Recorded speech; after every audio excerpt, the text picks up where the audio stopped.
இப்போ பார்க்க போகிறது வந்து ஒரு ஃபோன்லேருந்து இன்னொரு ஃபோனை கனெக்ட் பண்ணி டிபிஐ மாற்றுறேன், அதாவது ஸ்க்ரீனை மாற்றி வேறு ஃபோனுடைய ஸ்க்ரீன் போடுறேன்.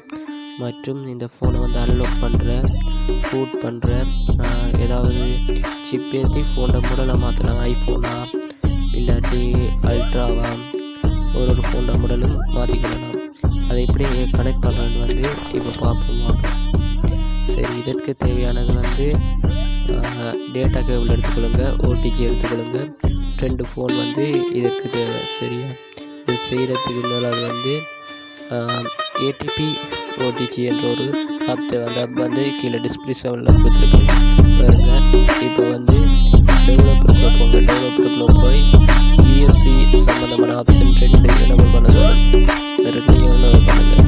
இதில் இருக்கிற எனபிள் பண்ணுறதுக்கு வந்து வைஃபை தேவை. அதுக்கு வந்து வைஃபை தேவை. அதுக்கு வந்து வேறு ஃபோன் வந்து ஹாட்ஸ்பாட் ஆன் பண்ணி வைஃபை கனெக்ட் பண்ணிக்கொண்டு நீங்கள் அதை ஆன் பண்ணக்கூடியதாக இருக்கும். சரியா, ஃபோன் பண்ணி முடிஞ்சேன்னா அந்த டெவலப்பர் செடிக்கு வந்து 2 ஃபோன்லேயும் ஒன்று இருக்கணும், அப்பா வேலை செய்யும். ஆன் பண்ணி முடிஞ்சேன்னா அதுக்கு பிறகு வந்து இந்த கேபிள் வந்து கனெக்ட் பண்ணணும். கனெக்ட் முதலாவது ஆப்புக்குள்ளே போயிட்டு 2 ஃபோனை கனெக்ட் பண்ணுற மாதிரி ஓடிஜி அடிச்சு டேட்டா கேபிளில் வந்து 2 ஃபோனுமே கனெக்ட் பண்ணுங்கள்.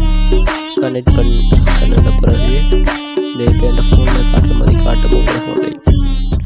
சரியா, இதை காட்டுது. அளவு கொடுக்க சொல்ல பர்மிஷன் அளவு கொடுத்த பிறகு ஏடிபி கமெண்ட்டுக்குள்ளே போயிடு.